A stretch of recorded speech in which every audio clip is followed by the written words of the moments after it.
Douglas Ducote, an American patriot by the grace of God, do solemnly swear to support and defend the Constitution of the United States of America from enemies foreign and especially domestic.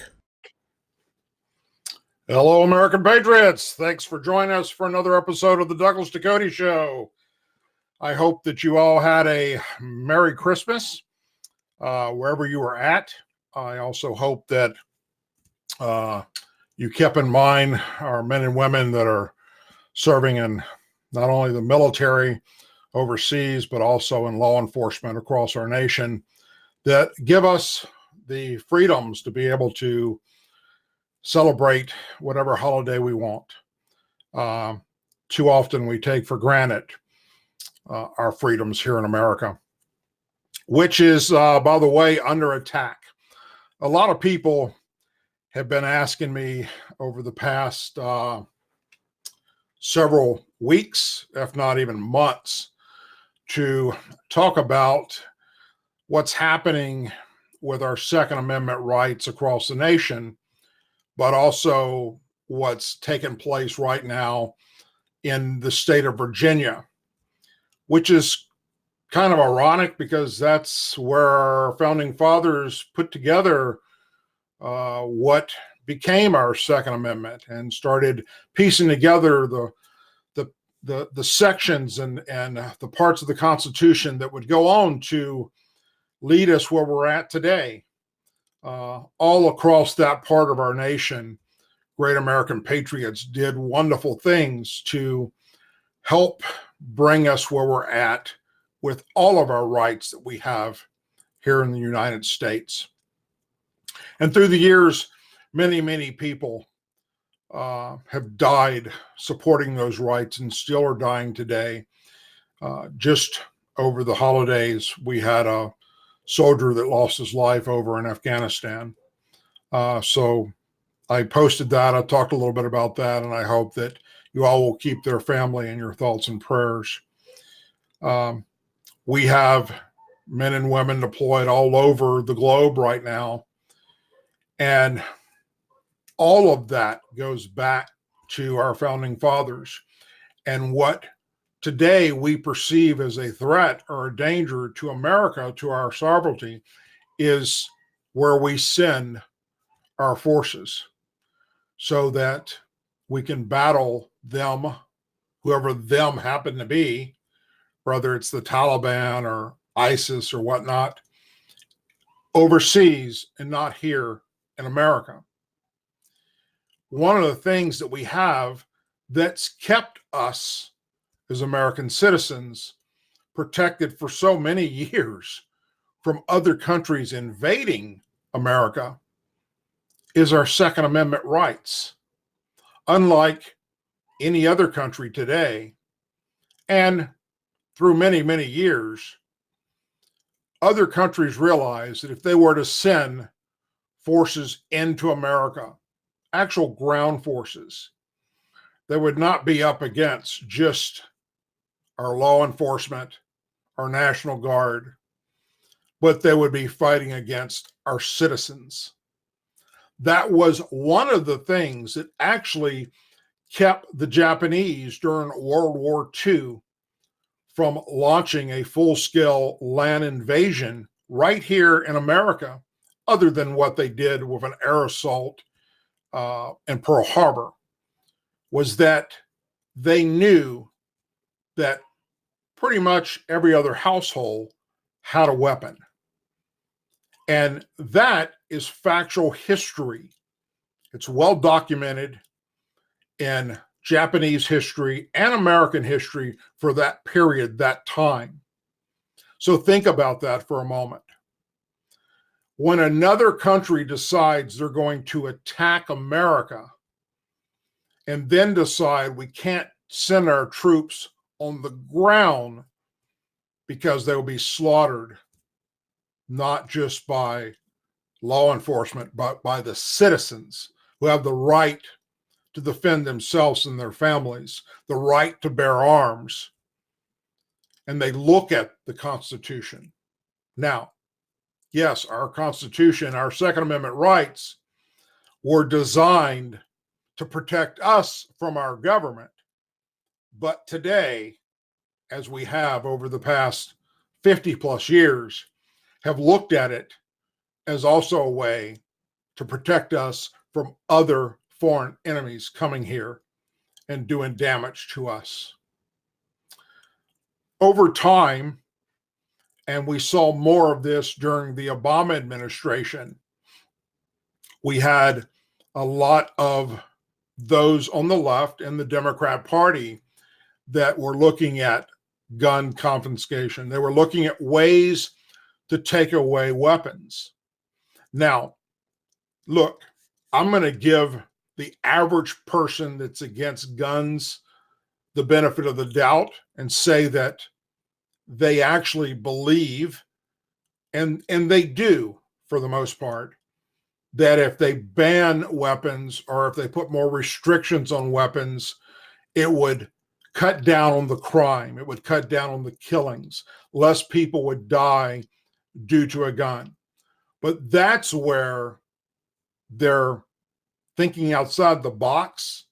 Their basic mental capacity shuts down because they don't realize that all that actually does is affect those that follow the laws of the land, not those that they want to take the guns away from to start with, because they don't believe in laws. Therefore, they will break them. And we've seen here in America, especially places like Chicago is a prime example, where no matter how strict you make the laws for guns, you're only hurting the law-abiding citizens, stopping them from purchasing protection for their family, because the bad guys are still going to do what the bad guys do. Over the Christmas holidays, just a 3-day period, my friends, 38 people were gunned down on the streets of Chicago.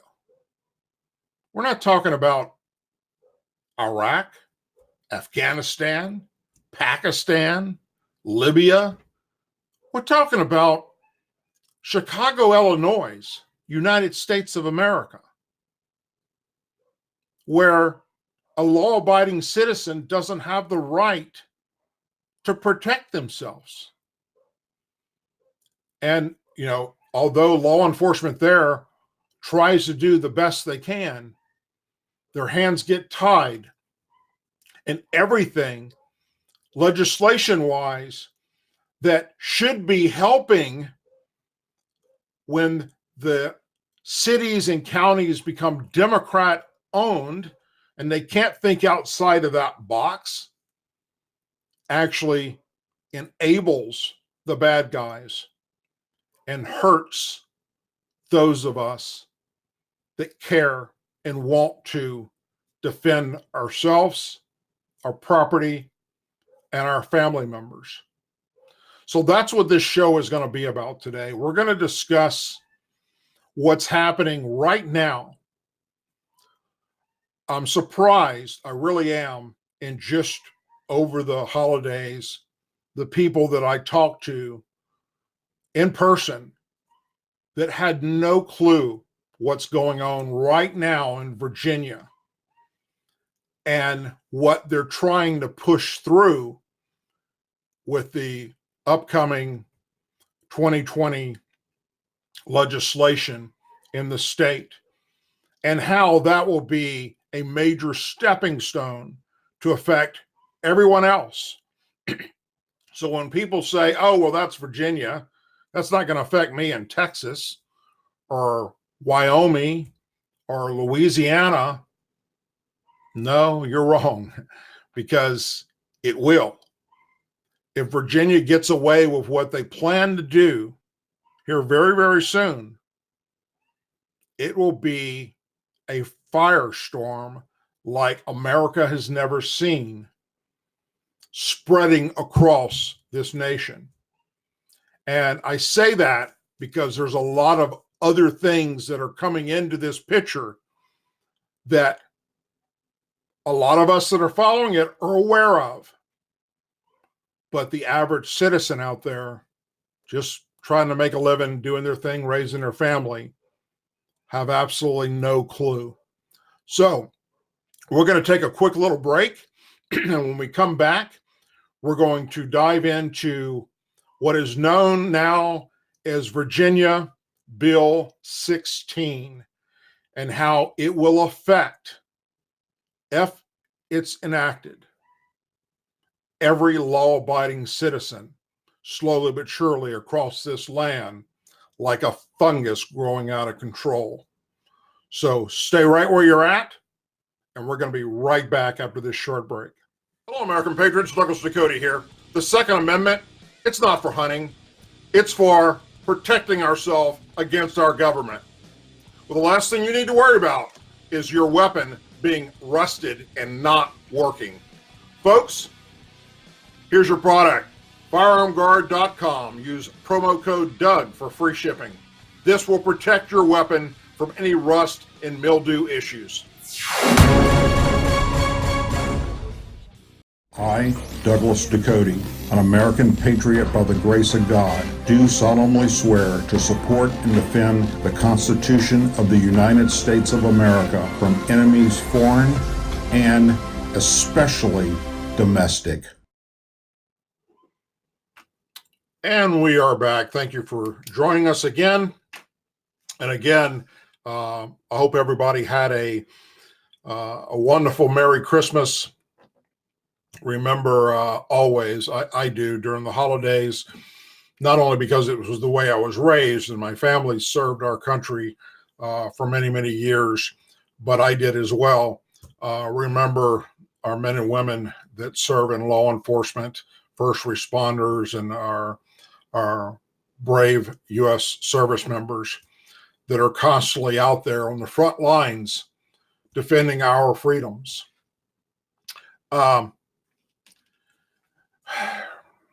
Throughout the Christmas holidays, and not just this one, but more so this one than previous, intercities across America witnessed a huge increase in violent crime.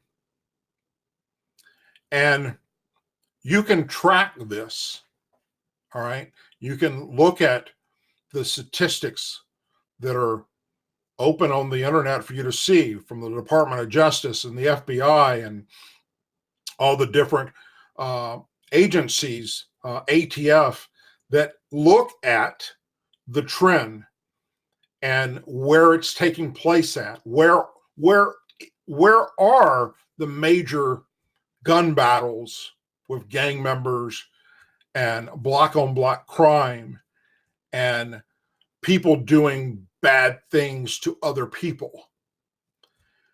And one of the things that I get called a racist for when I say it is that it happens to fall under, at least 99.99% of the time, a Democrat-controlled area.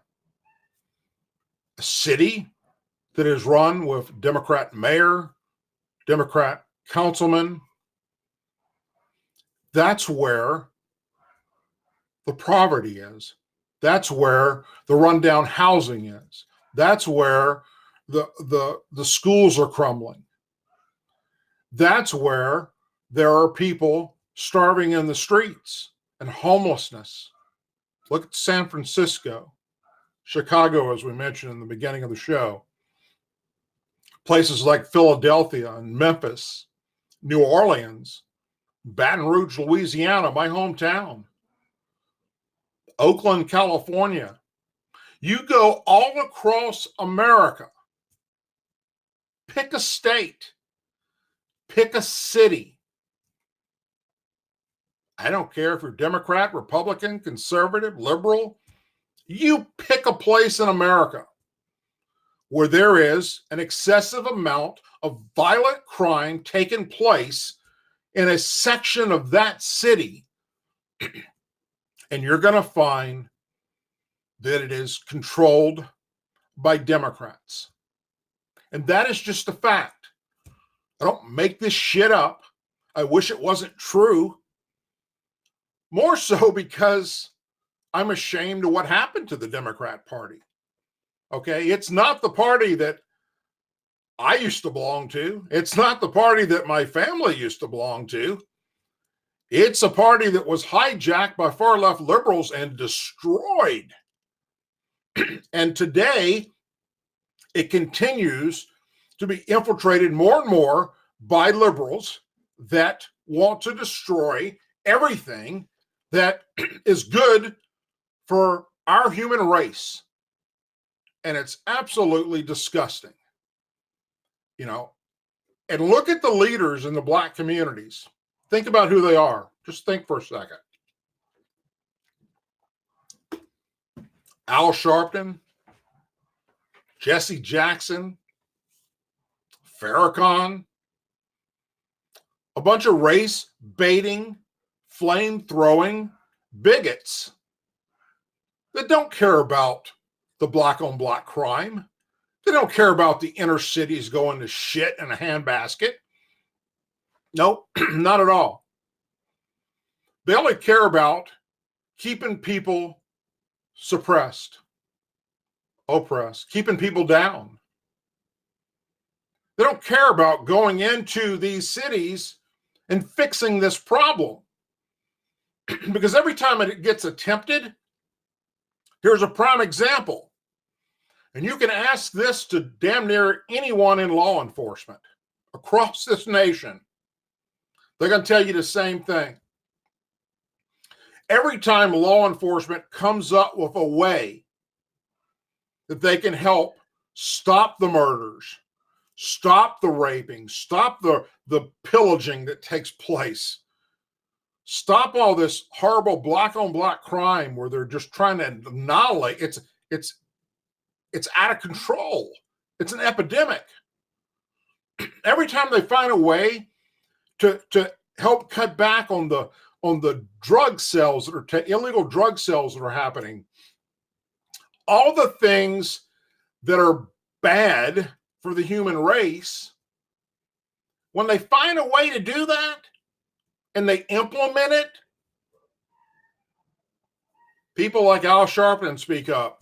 And they get the ACLU involved, and they get the new Black Panther Party involved, and they get the NAACP involved, and they start going to court and screaming that it's racism, or it's against a certain minorities. It's, you can't do that because it's taking away rights. On and on and on until they stop doing it. Okay, something as simple as stop and frisk. All right.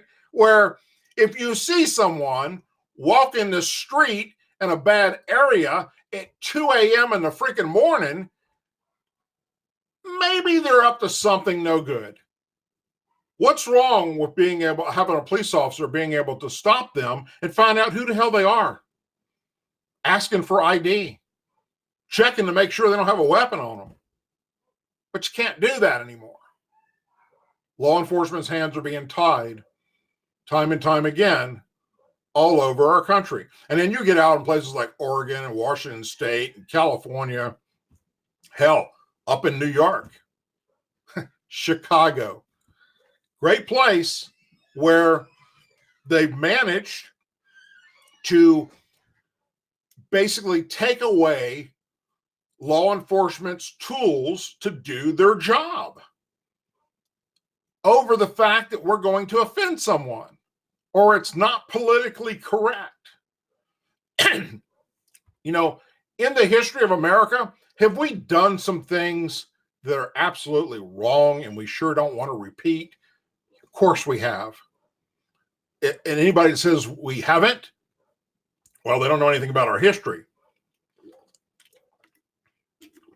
But there comes a point where if you can't think outside the box and realize that law enforcement needs to be heavily involved in certain areas of a town where there's crime happening every single freaking night, and people are being murdered and drugs are being sold, and right out of houses, right next to schools, and have law enforcement go into those communities and crack down on that shit because it's going to offend someone, or because there's more white police officers than black police officers in that community, and it's a black community. I mean, some of the shit that cops get stopped from doing and the reasons why that's being given by these people that are in charge of their department is absolutely insanity. I understand regulations. I understand that you can't have rogue cops. You can't have, people running around playing John Wayne. I get that. But what the Democrats are doing in these places across this country are very, very sad. And it's un-American. And it just proves that they don't care about the average citizen. They have their own agenda. And that brings us to what's happening in Virginia. We know that the Democrats in general today have this far left-leaning liberal infiltration that's taken place, and they are anti-gun. A lot of them are anti-military. They're anti-American flag. They're anti our Constitution. There are law members. There are members of Congress that really hate our founding fathers, dislike everything we stand for. And over a period of time, especially in the past, let's say 30 years, and that's a conservative time frame.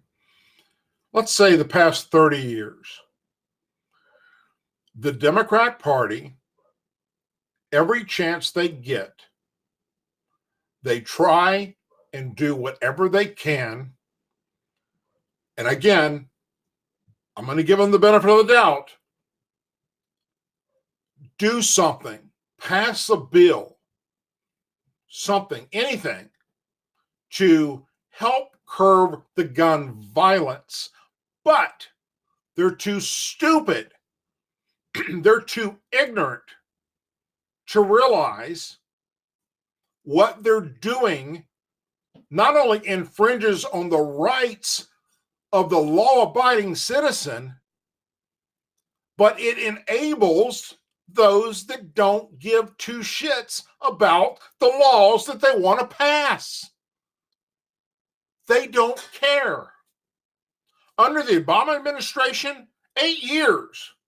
You can go back and look at some of my videos from back during that time frame. I was pretty damn convinced that we were going to see our Second Amendment stripped of us because of the boldness of a lot of these Democrat lawmakers and their anti-NRA and anti-gun everything and the legislation they kept trying to pass. Thankfully, in most cases, in cities, counties, as well as America itself, when you have a Senate that's controlled by one party, you have a House that's got the other party, and you don't have it all lining up in a perfect storm where the president, the House, and the Senate also all happens to be one party or in individual states. But then sometimes you do. And they have that right now in Virginia, where they now control the state, literally. And they put together several bills that any law-abiding citizen should hope doesn't get passed.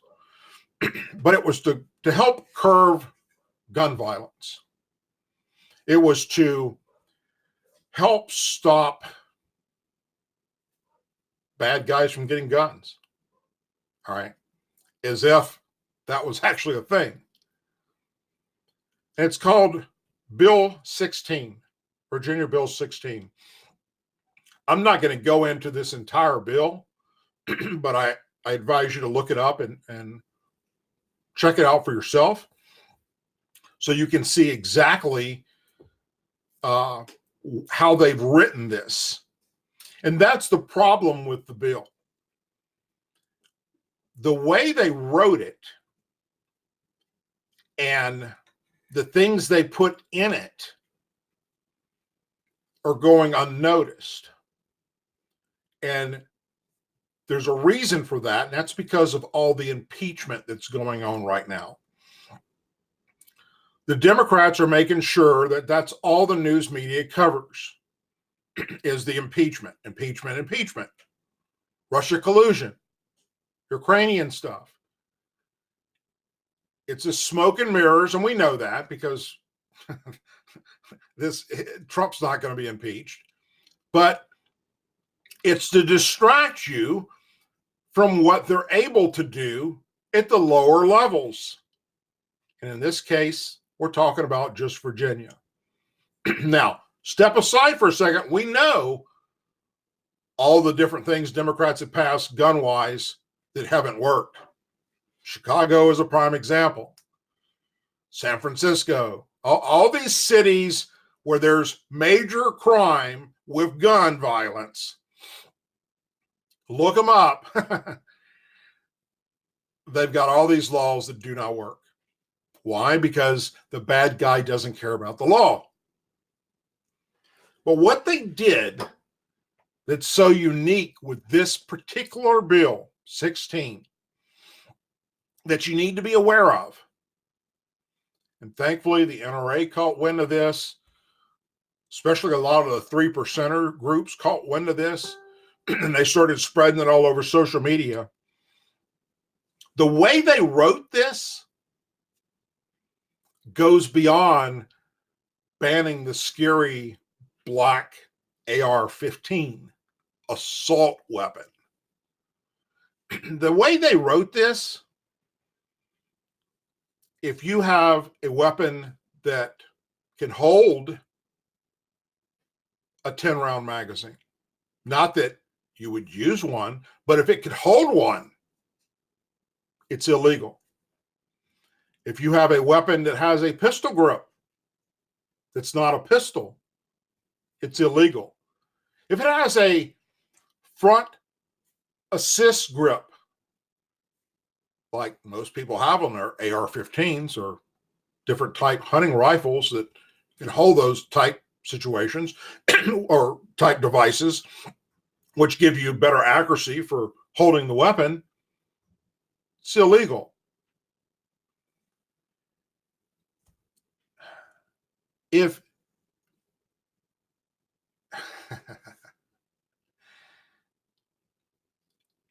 you have, this is the quickest, easiest way of putting it.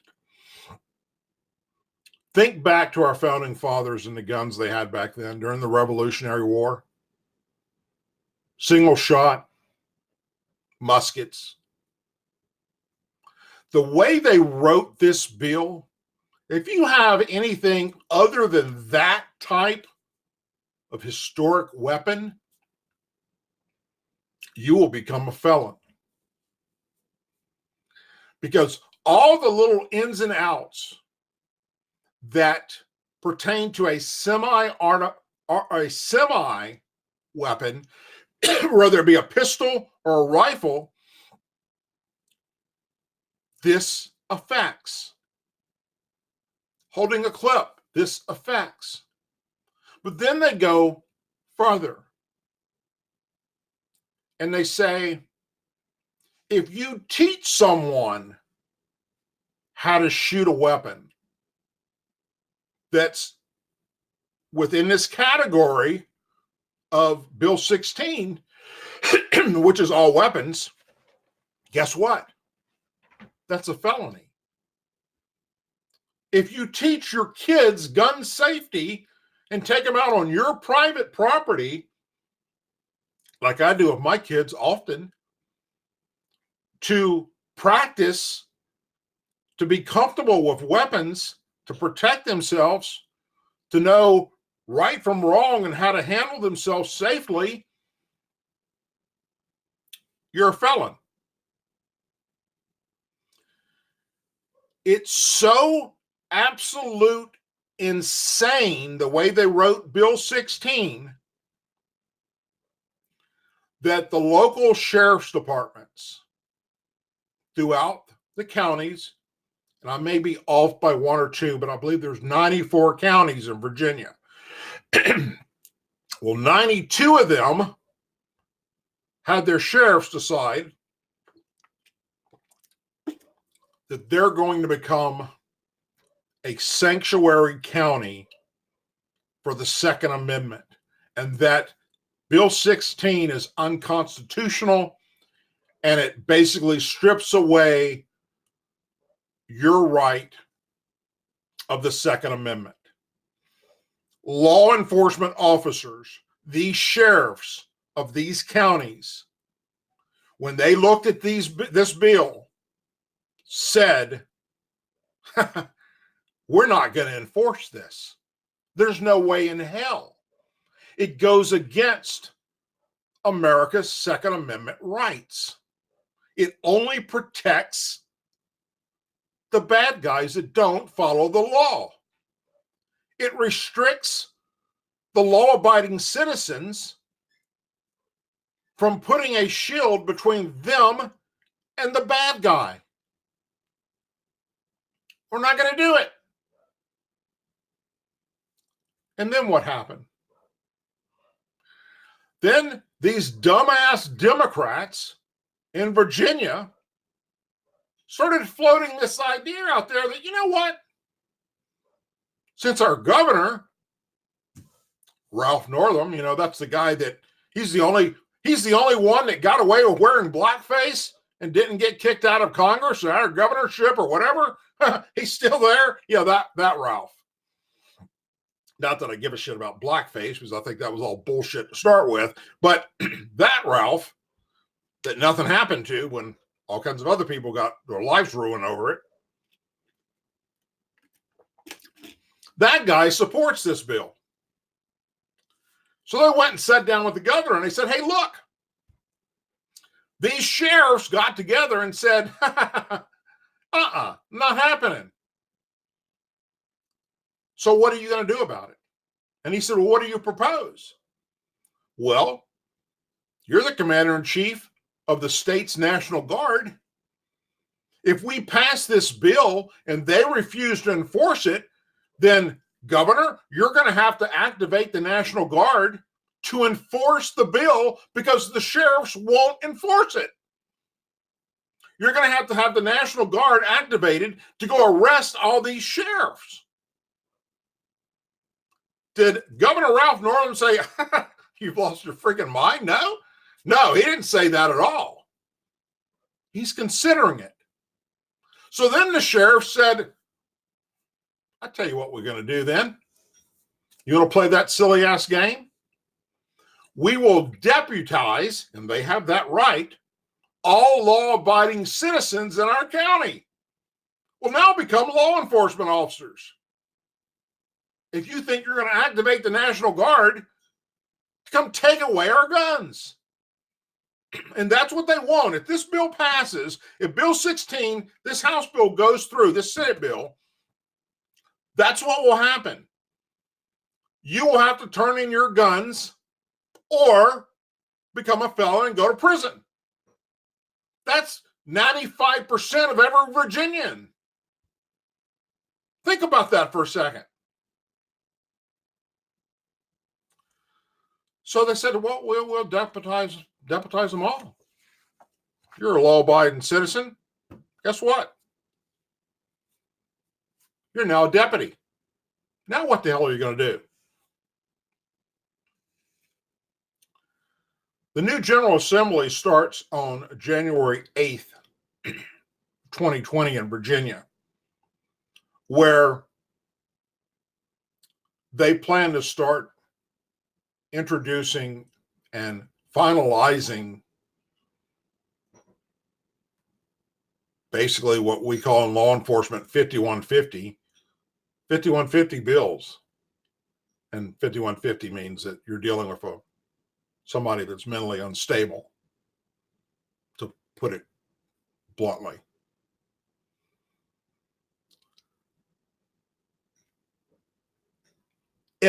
Think about this for a moment.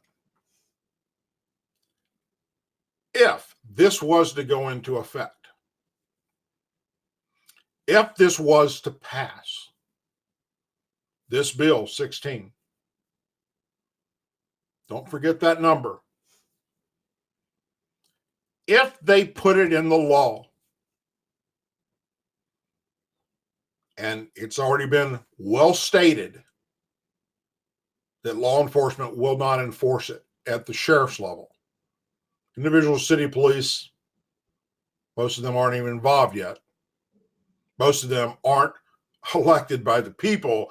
They're elected or put in place by the mayors, which, what are they in Virginia? Democrats. If it's put into place, we have a powder keg in the state of Virginia about to ignite. Because then I have no doubt that this governor, and if you don't know much about him, look him up, type him into YouTube and watch some of the speeches he's given. Governor, this clown, that's a good word for him. This clown, I actually think, would follow suit with what is being recommended by his legislators and activate the National Guard. Now, the National Guard commander for Virginia, the head general, he's only come out and said that no one has asked him to do this. He didn't come out and say, if you ask us, I will not direct our National Guard to do this because it will be an unlawful order against the Second Amendment rights of the people of America, in this case, Virginia. No, that's not what he said. He didn't put up an argument. Why? Because, he answers to the freaking governor. And the governor can just go, boom, you're fired, get out of here and put somebody else there. Which sadly means he doesn't have a set of testicles. I'm sorry, because that's what it means. You might have to fall on your sword every now and then to stand up for right over wrong and say, I'm not going to do that, which is what he should have done. He should have said to those Democrats, you can call us out all you want, not under my leadership. So then if he did do that, and he did get fired, and they did put somebody else in there, which they would do, where's that leave the men and women of the National Guard in Virginia? Having to now fight against their own countrymen to enforce an unconstitutional law. Our Second Amendment rights stripped. Do you not see a civil war taking place in Virginia? And then if you think that won't start spreading across the country to other liberal-run Democrat states, if Virginia does it and they get away with this shit, it's a domino effect, my friends. I guarantee you it's a domino effect. You're going to see it in New York. You're going to see it in Oregon, Washington State, California. It's going to start snowballing. Hawaii. It's going to start spreading. Obviously, the last places that are going to do something this dumb, and probably wouldn't because it'd be full all-out war, I have no doubt at that point, would be the South. Okay? Never going to happen in Louisiana. It's not going to happen in Texas. It's not going to happen in Mississippi, Alabama, Arkansas, Georgia, Florida. All right? No. Come take it. You'll take it from my dead hands. All right? That's when you're going to take it. You're not going to strip me of my rights given to me by our forefathers. But that's what will happen if this is allowed to continue. It is probably, in my personal knowledge, the most strictest attempt, boldest attempt to strip away law-abiding American citizens their Second Amendment rights. Bar none. It's absolutely insane. Now, coming up on the 8th is when their new session starts, the new General Assembly. I have heard several different dates as to when they're asking for people to show up when 16 will actually be on the floor. I'm going to get that date, and I'll be putting out a video in the next few days, and I'll post it on social media as well. In our community section, the date, time, and location that they want. I know it's the state capitol in Virginia that they want people there. I believe it's January 20th, but I'm not going to hold to that because I wrote that down and then I saw 4 other dates by just looking at on social media. So there's a lot of different militia groups, patriot groups, and a lot of different dates now that are flying around out there.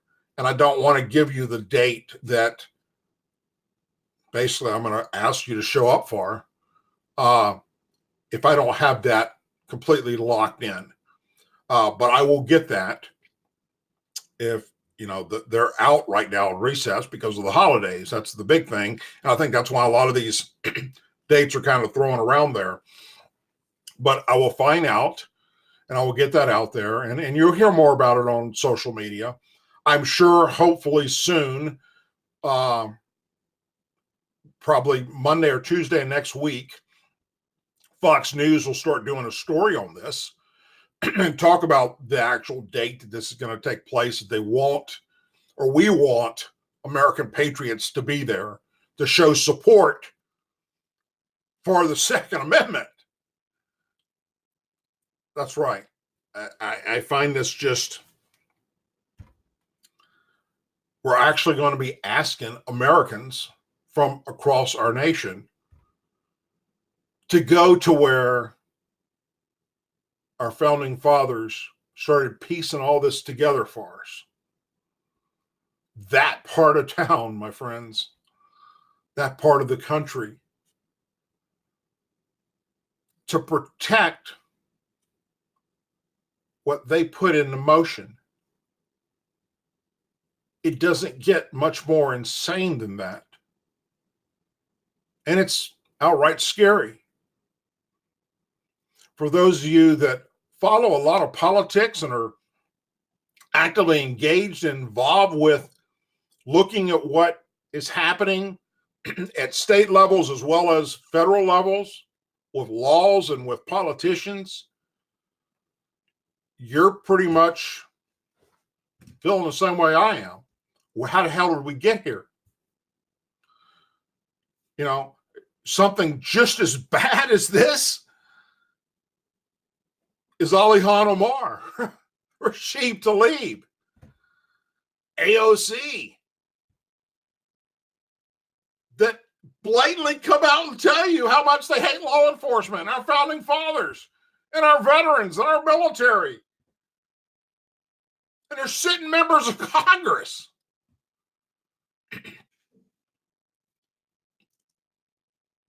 And it's because of people like them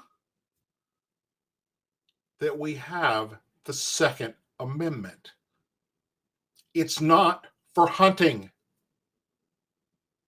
Hell, it's not even for protection from your neighbor. It's to protect you from your government. And our government right now is being controlled and taken over, regardless of the fact that we have a Republican president. And luckily, thankfully, the Senate right now. But it's to protect us from the same moronic nut jobs that are implementing this shit. That's what it's actually there for. With that note, I'm going to take a quick break, and we're going to come back and we're going to discuss a few other things that are happening in the news today, things that you need to know about that's going to be happening next week. And we're going to discuss a little bit about our border, and then we will wrap up the show for today. So if you hang on, take a quick little break, and we'll be right back after this.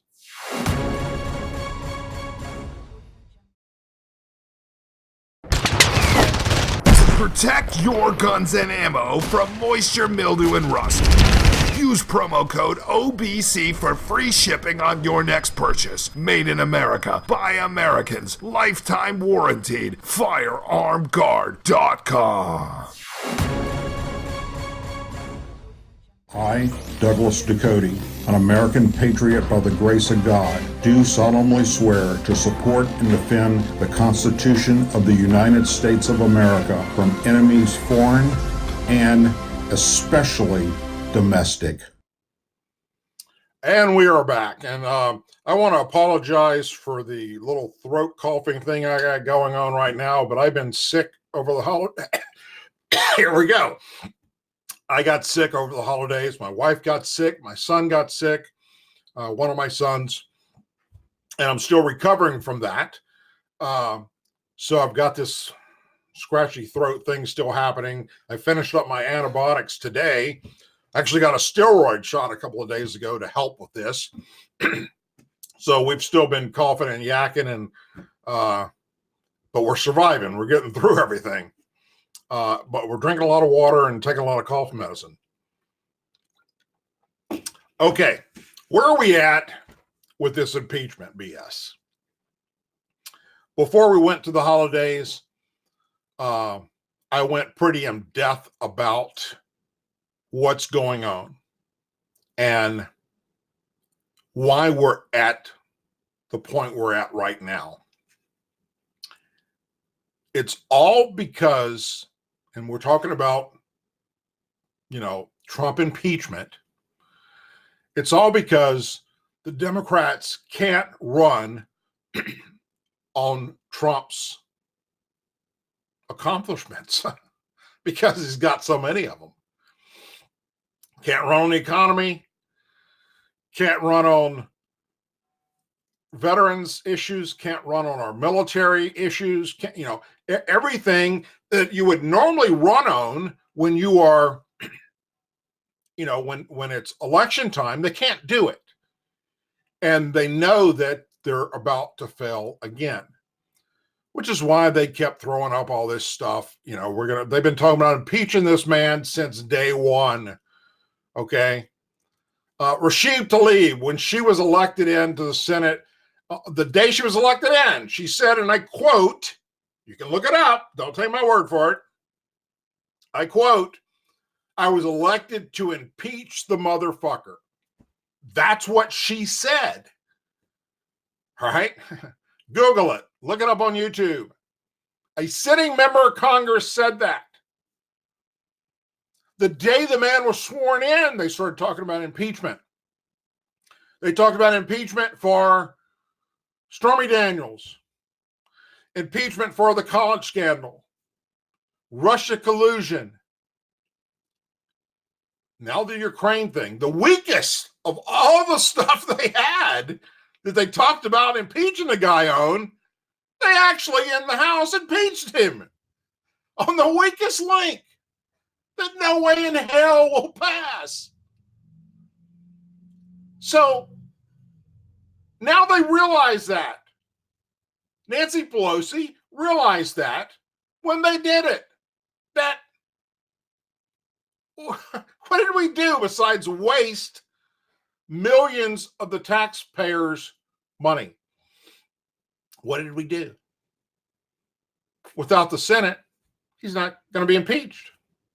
House doesn't have the power. It's a waste of time. So she says, just sit on it. Because there's nothing else she can do with it. Literally. Because the minute she releases it, which she should have done on day one, boom, it's shredded to pieces. And for those of you that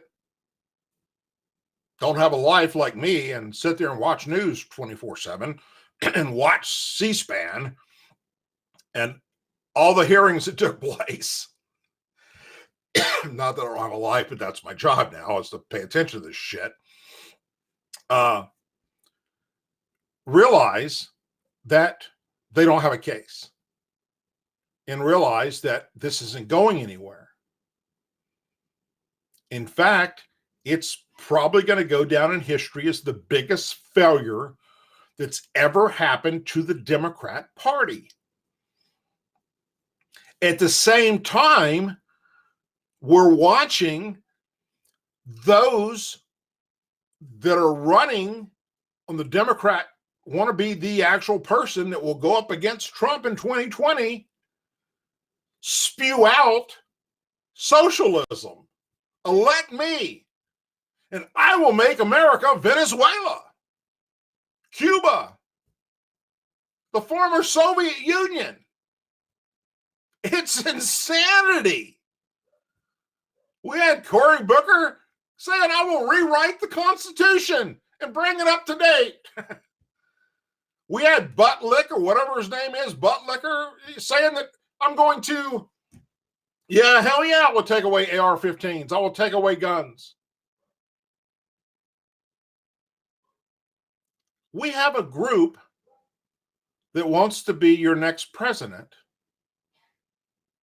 that it's almost like watching a Saturday Night Live skit gone bad.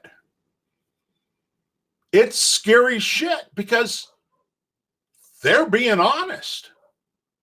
They're not hiding anything. They believe that enough people in America have become affected by this liberal mentality that they can get elected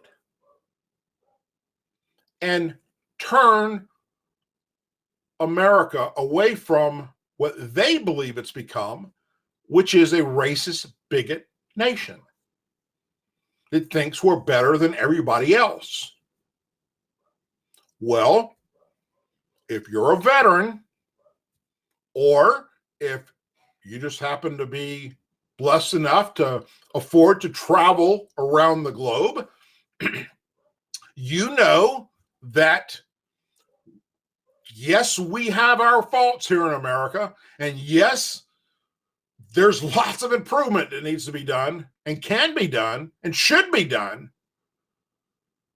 but we are the least shithole country, as the president so well put, on God's earth.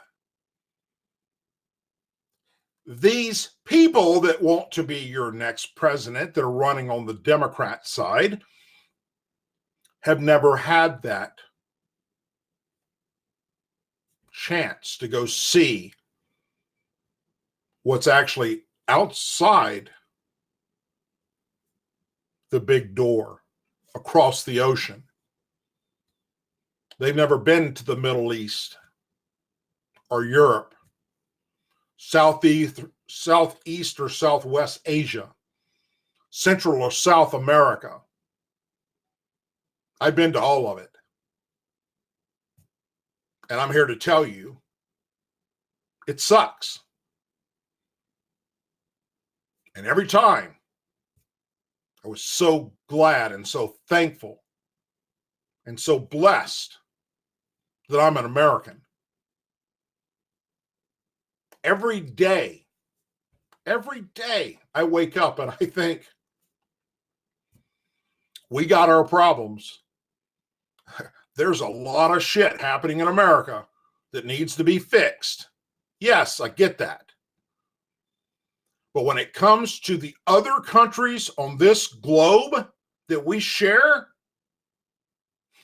we are the shining beacon at the top of the hill. I know that, and I can say that because I've seen it. I've been there. And all you need to do is talk to veterans, especially a lot of those in the past, well, since 9/11, that have been on 8, 9, 10, 15 back-to-back combat tours all over hell and back, that know how good we've got it here. So when we see people like ex-San Francisco 49er Colin Kaepernick, or neck, or Kaepernappy head, or whatever you want to call him, bird-nest guy, and all his friends in the NFL taking a knee during our national anthem, we get all pissed off. There's a reason for that, because that weasel, that little lowlife SOB, doesn't have a clue what the rest of God's earth is like, and how in many countries they would hang him for what he did.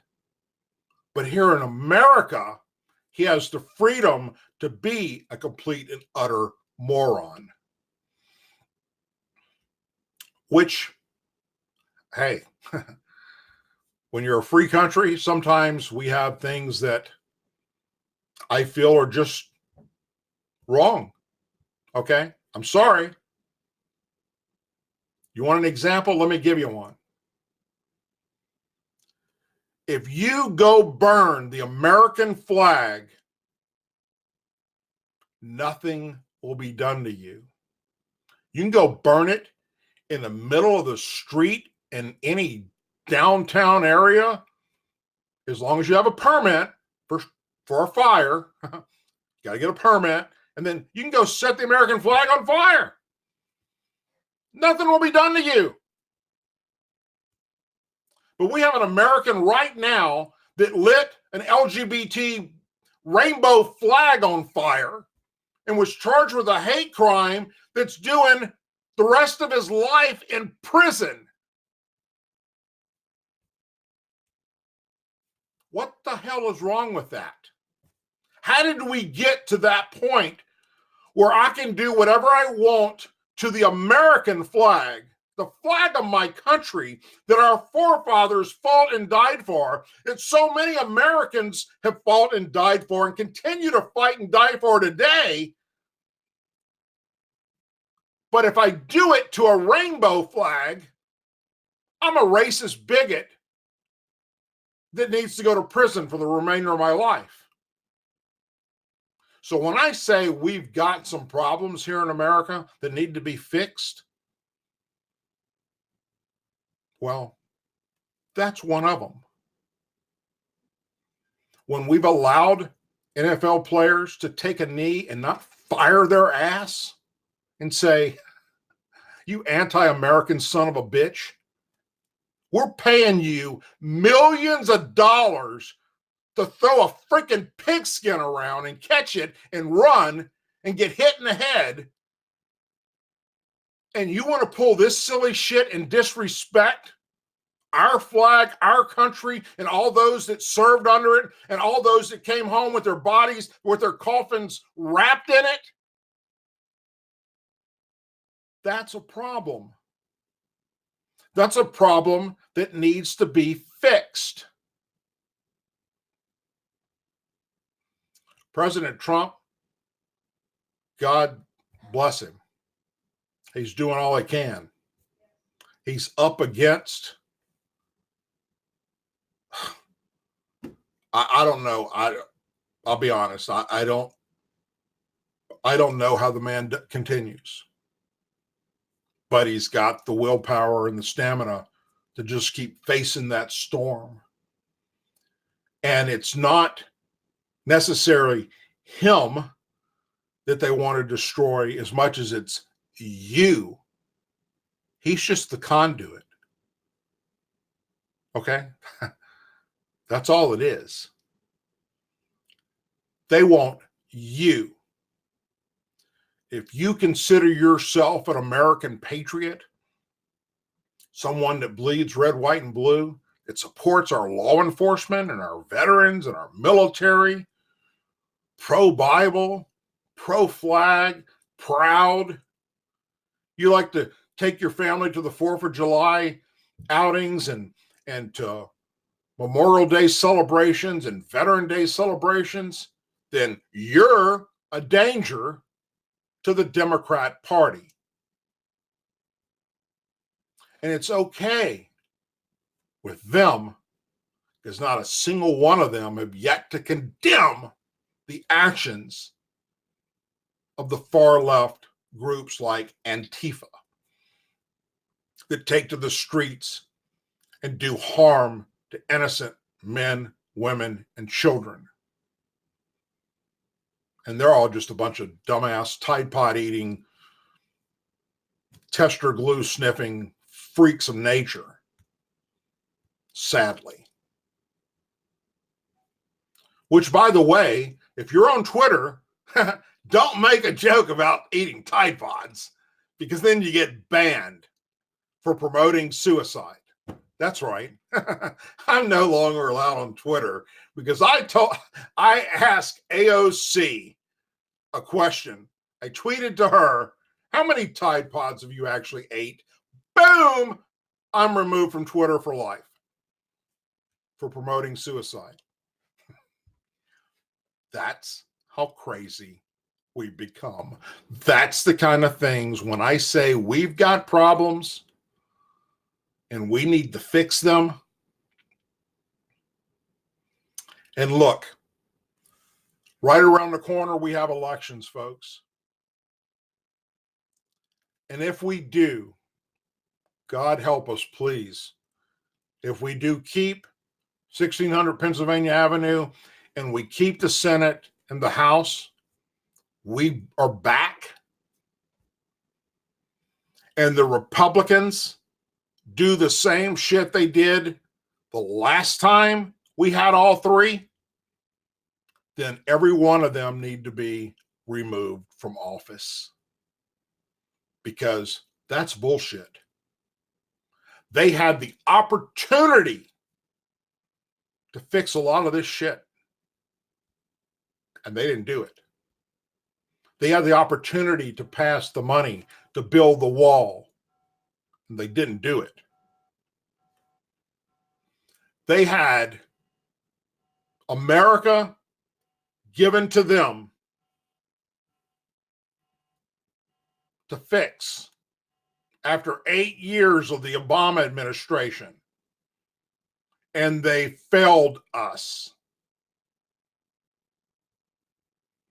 So I, for one, am not giving a single person in Congress a break for shit.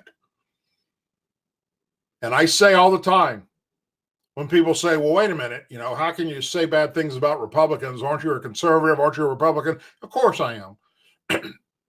Here's how I look at it.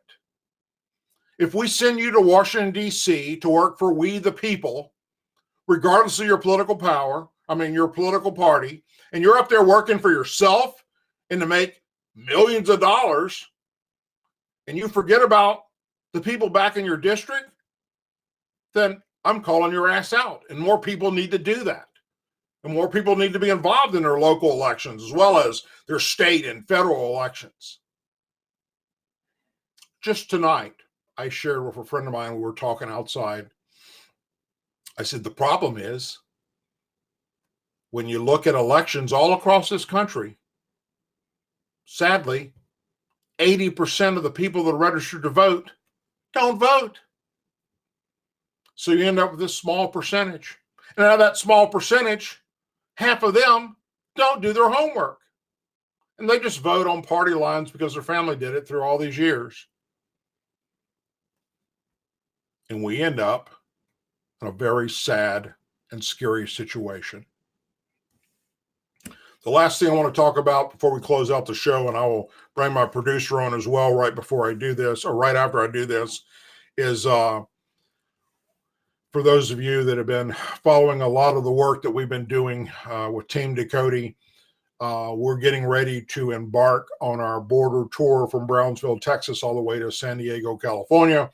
We've been already going down there and doing many series on the border, talking to border agents, law enforcement agencies, landowners. We've brought to you in a lot of our little mini documentaries we've done so far, the things that are happening that are absolutely horrible down there on that border. The people that are dying, the drugs, the sex trafficking, the MS-13 gang members. And we even come up with a solution, the terror block system, that can be in place before the election and for only $1 billion, which the money's there for, instead of the rate we're going right now, which is never going to happen. Okay? Trust me, I don't care how much you love President Trump or don't love President Trump. The roadie zone right now, I've been there. I've shown you the border. I've taken you all the way out in the ocean and showed it to you if you go back and look at it. All right. That wall is never getting completed. Not happening. If anybody tells you it is, you can tell them to their face they're full of shit, because it's not. There's no way in hell these gigantic concrete slab pieces that they're putting up is going to be completed anytime in the near future. And there sure as hell won't be the money for it. All right. It's a damn disaster. But we found a solution. If you haven't heard about Terror Block, look it up. And we've actually got it on his desk right now, waiting for him to answer us. Not necessarily answer me, but answer all of us that have put it forward to him. We have a solution to get that border finished and save lives. A system that's actually being used to protect our service members overseas. But yet we're not activating it on this border right now. So one of many things that are happening really, really soon is we're going to launch on that in a few weeks. And we're going to be doing live reports from the border in different areas. We're going to be meeting with different groups that are down there that Border Patrol wants there, for instance, and they work with like a hand in glove. Tim Foley and the Arizona Border Recon folks, we're going to go down there and embed with them for a few days and see their operation and share that with you.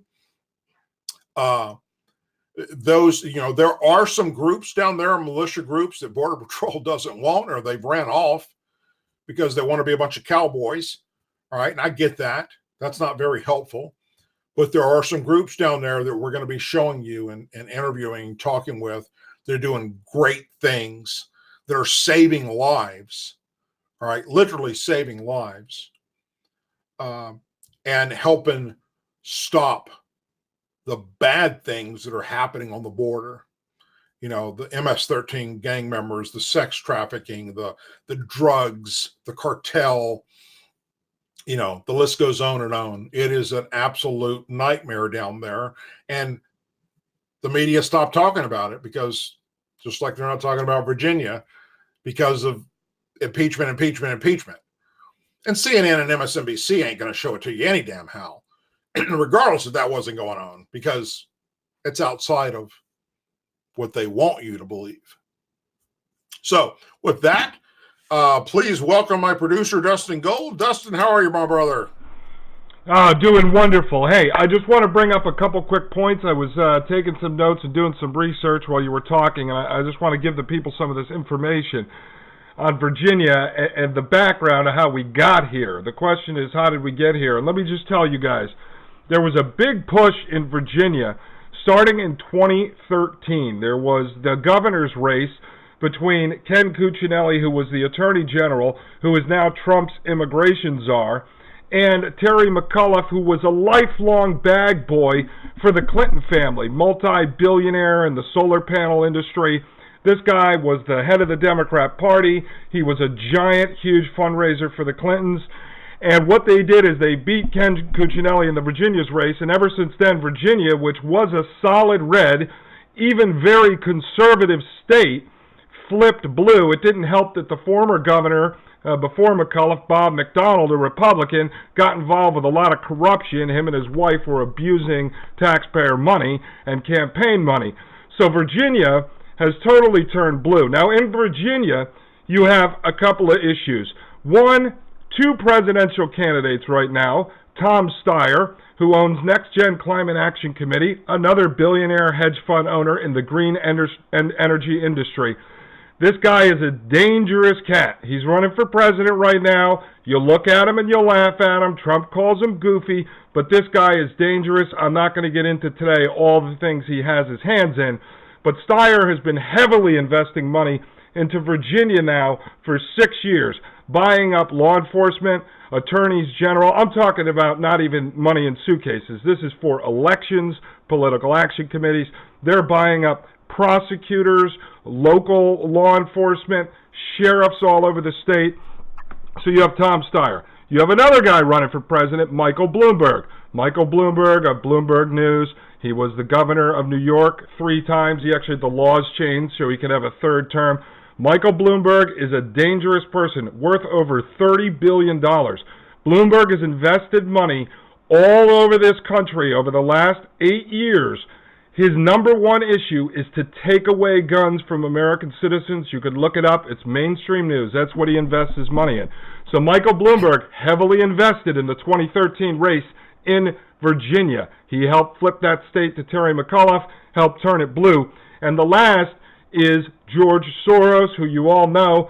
He has been doing this all over the country. He put in $8 million to help knock out Sheriff Joe Arpaio in Maricopa County. Joe was known for fighting illegal immigration, and he was tough on crime. Soros has invested money all over the country at state and local levels. These guys have taken over local law enforcement in places like down in Florida with Sheriff Israel in Broward County that we heard all about with election fraud. That's where the whole Parkland thing occurred. So these guys are the dangerous money guys behind the push to turn states like Virginia blue. They are investing a lot of money in flipping Texas. Remember, Ted Cruz only beat Beto O'Rourke by less than 3 points in Texas. People we've been talking to in Texas, Texas is on the verge of flipping. And the more we've been hearing about Governor Greg Abbott and Attorney General Paxton, who I like both of them, we're hearing those guys might be double-talking weasels, and they're letting a lot of stuff occur in Texas like sanctuary cities that was not supposed to be going on. And then you have Florida. That's been a prize. The Democrats have wanted that for a long time. Now, I want to get into just something I call strategic demographic warfare. And I'm going to give you some numbers I pulled up. Just try to remember these because they're important numbers. But in Virginia, about a month ago, the New York Times publishes an article, and they start bragging about how over the last 20 years they used immigration. And this is where the border and immigration and refugee and asylum laws come into play and why we're so focused on the border. The New York Times bragged that they flipped Virginia blue over 20 years by importing and then increasing the number of foreign-born immigrants into that state. And I'm going to just pull up a couple of numbers for you right here. So, in 1980, 56% of adults eligible to vote in Virginia were born in the state. Today, that's down to 40%. So, they're importing foreign-born, and they're importing people from other states. That's one of the games, is they move liberals around the country into red states. You look at California right now, where the governor's shutting the power off every other week in the rural areas. You drive those people out of California, they're going to sell their homes because they're not going to let the property values go down when the power grid appears to not work, into places like Texas. They bring their liberal policies with them. That's the sad part. They don't change. People flee the Northeast. I know lots of them. I grew up in Connecticut, into the South. But then they vote blue, even though they were fleeing because of high taxes. So they use, in United States demographic warfare, to shift liberals into red states. Here in the state of Tennessee, they brought in a transplant mayor and transplant governors. So they move people from places like Seattle, they get them into Nashville, they run them for mayor. Now, this is important. So in Virginia's foreign-born population nearly doubled since 2007. Nearly doubled since 2007. The national average in states from 2000 to now in foreign-born population is 18%. Virginia is above 80% growth in foreign-born. Now, I'm going to tell you, this is super important that you know this. This is Pew Research information of which the New York Times bragged about. So right here, they did a study on Hispanic foreign-born population. Foreign-born identifies as Democrat, 45%. Strongly leans Democrat, 27%. Identifies Republican, 8%.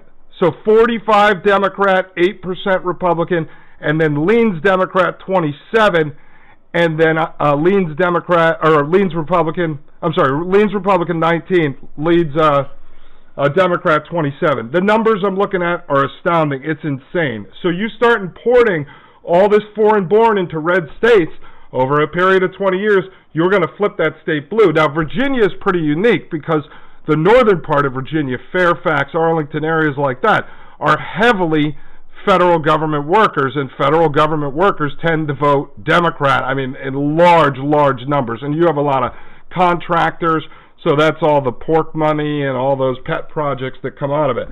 So that's the recipe and how you flip a state like Virginia blue.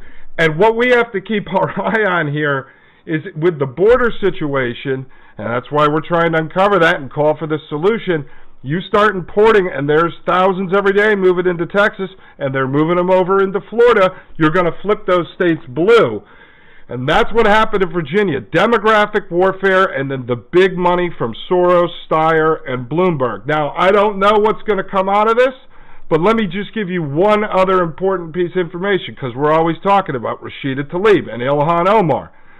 Well, under Barack Obama, they started tracking Muslim refugees since 2002. So under Barack Obama, in the year 2016, that was his last year, he brought in 85,000 refugees, okay? Over 50% were Muslims. So you're talking 43,000 Muslims imported into the United States in 2016 alone. You move those to an area like Minnesota, you move those to these areas where Ilhan Omar and Rashida Tlaib get elected, what do you think is going to happen? Over Barack Obama's presidency, the whole 8 years, Somali Muslims alone, he imported 54,000. That's just Somali Muslims. So we look at this and we say, how did we get where we are today? We got here because of our wide open border, because of our refugee laws, because of our asylum laws, because of our immigration laws. And people on the left and rhinos that are backed by the Chamber of Commerce would sit there and tell you, you can't talk about that, you're a racist. I don't give a shit if you call me a racist. I will get a t-shirt and says, if talking about our border not being secured makes me a racist, then a proud racist I am. I'm a quarter Japanese, I'm a quarter Austrian Jew, and a mix of a shitload of other things. I'm the furthest thing from a racist that you can imagine.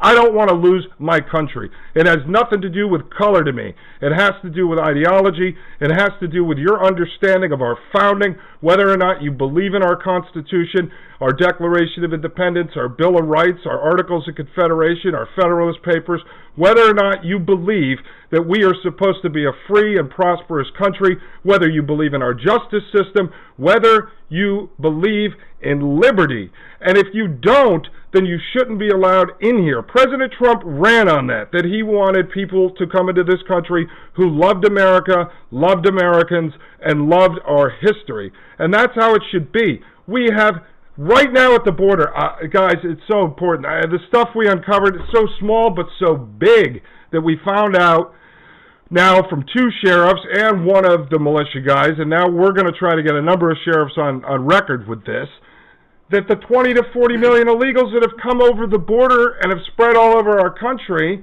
have become indebted, indentured servants to the cartel. Essentially, to the cartel. You become runners for them.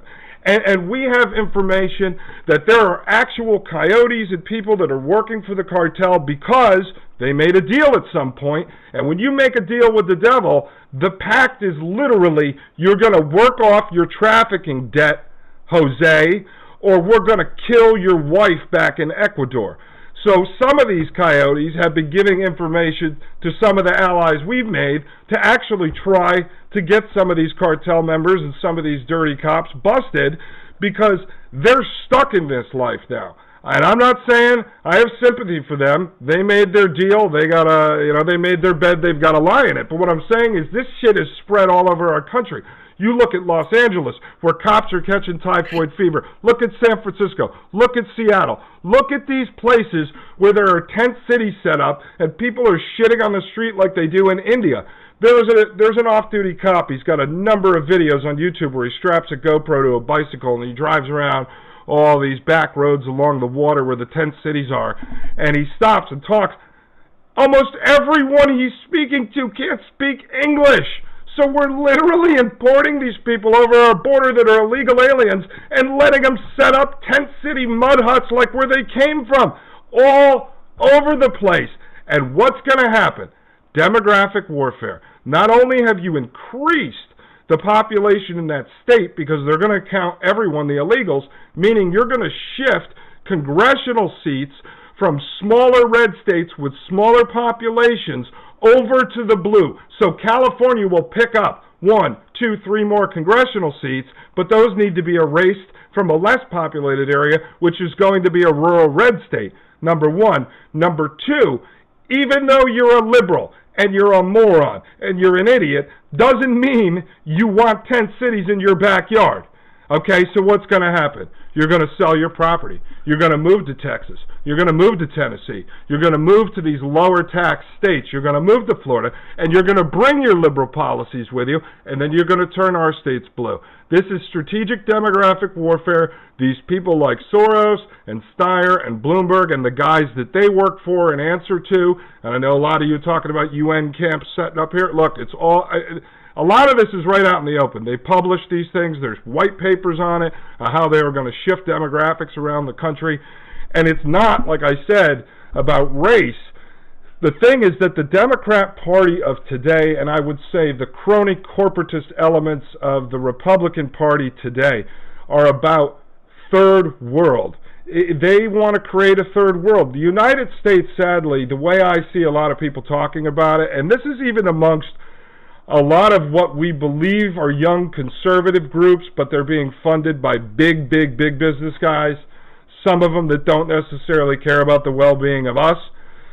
They are promoting to young conservatives almost this Chamber of Commerce mentality, like everything is about just free trade and cheap labor. The history doesn't matter, the Constitution, none of it matters. This is just, the United States should be one big Amazon. We're just a trading hub. We are just the world's truck stop fucking bathroom.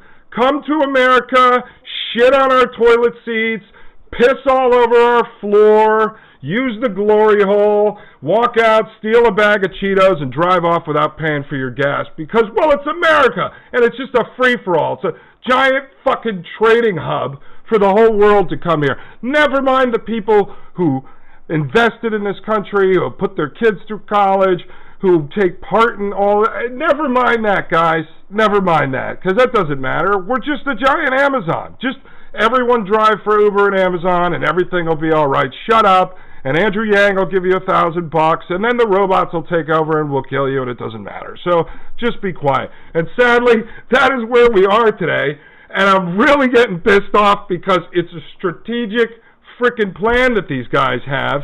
They are evil. They will fricking defeat us. I mean, look, you have to at least give them credit. These people are genius. And even though they compete with each other, to who's going to be the most powerful, who's going to have the most money, who's going to control territories whenever they get their shit done that they're trying to accomplish, they will get along. And they work together when they're trying to achieve these plans. We didn't get here by accident. Rashida Tlaib and Ilhan Omar are products of what Obama did with the refugee resettlement program. If you go and flood Doug's town with a bunch of African guys with loincloths and spears, what the hell do you think in 5 years the congressman's going to be? A dude with a giant plate in his lip. Why? Because you imported those people into Lake Charles. That is what is going to happen. These politicians are evil, but they are a reflection of our culture.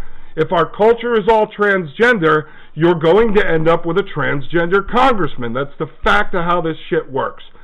So, with that said, tomorrow, Doug and I are going to have a meeting so we can figure out this schedule. I know some people asked, they wanted to meet you along the way. So we're going to be figuring out the schedule tomorrow, putting a final budget together. We're going to be doing it on a shoestring like we did on the first one, which is fine. We're committed to it. And then that way, there's going to be two parts. So in the next, hopefully, 3 days, we'll have a 75 to 90-minute documentary done that includes all the border investigations that we did, and then includes all the interviews Doug's been doing. Not the whole thing. It'll be put together in documentary form. But there's a lot of good interviews that Doug did from the show here that are going to be a piece of this. And then with that, we'll tell you guys exactly what we need to do trip A or trip B. And then whatever we do, that's what we'll go and take care of this time. And we have to come back and do what we did last time, raise a little more money and do it again. This problem is going to be ongoing, sadly. But while that's happening, we're also almost done with the solution in print that we can show you guys so you can start getting it out to your congressman, getting it to the White House, and Doug already explained that. But, I mean, that's where we're going with this, and this is going to evolve over the next year. We emailed everyone today, our donors, all you subscribers, everyone who shares our content, our sponsors, and all of our guests. We thank you from the bottom of our heart. Hope you had a great Christmas. Hope you have an unbelievable 2020, but we thank you all, because everything we've done in the last 5-6 months we would have never accomplished without all of you guys, even if you're just able to share the content and spread the word. We're not putting these documentaries together for our own enjoyment. I'm going to send out links next week that'll have a place where you can download all the documentaries for free, so you can load them on your phone or put them on your TV and be able to share them with your friends and family. There's so much valuable information there, but I think the more you get people that aren't even interested in politics to understand the control that the cartel has over our border, over the migrants and illegal aliens that are coming in, over our refugee system, and over a lot of our politicians, I think maybe you're going to start getting people on our side, at least on that issue. And the border and immigration, as I just explained in Virginia with your Second Amendment, and it's going to be your First Amendment, and everything else is affected by the border and immigration, because if you import, and I'm one of these guys that I really don't care, if you want to have Sharia law in your country, I'm not about invading your country and telling you what to do otherwise. I'm not about telling you what your religion you could practice. I don't care if you want to live in mud huts and let the cartel rule over your town, but I don't want it here. And if you're going to bring people that come from that lifestyle, that grew up with that culture, and we don't have any system in place like we did with the Statue of Liberty and Ellis Island, where people are coming here to assimilate for a better life. And remember, at those times, we were trying to grow the population of our country. We were trying to bring in laborers. But in this situation right now, it's just not healthy to continue this. And if you're going to import third world 15th century barbaric mentality, that is what you're going to get. These people aren't magically getting here, being transported to Houston, and then they go, well, I'm in America. I'm going to get my PhD now. No, it doesn't happen. So that's all I got to say. Keep an eye on this week as we release this documentary, and then we'll release the next fundraising goal for what we've got to do to get out there with Tim Foley and some of these other guys, and hopefully you can support that. and I think you know by the work you've seen and comments I've read, you understand we're one of a handful of people, as small as we are, that are actually reporting the truth, trying to get to the bottom of these stories, and not just giving you 3-minute soundbite nonsense that you can go watch on TV. God bless you all. Hope you have a Merry Christmas and have a great New Year. Thanks, brother. So, let me just say this.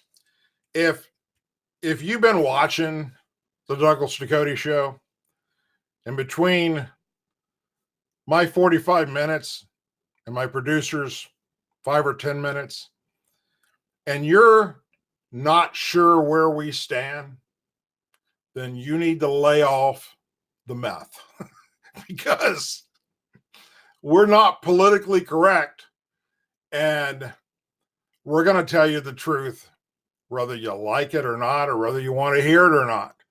And I think that's one of the best things that's made this platform as good as it has, is that you're going to get the truth here.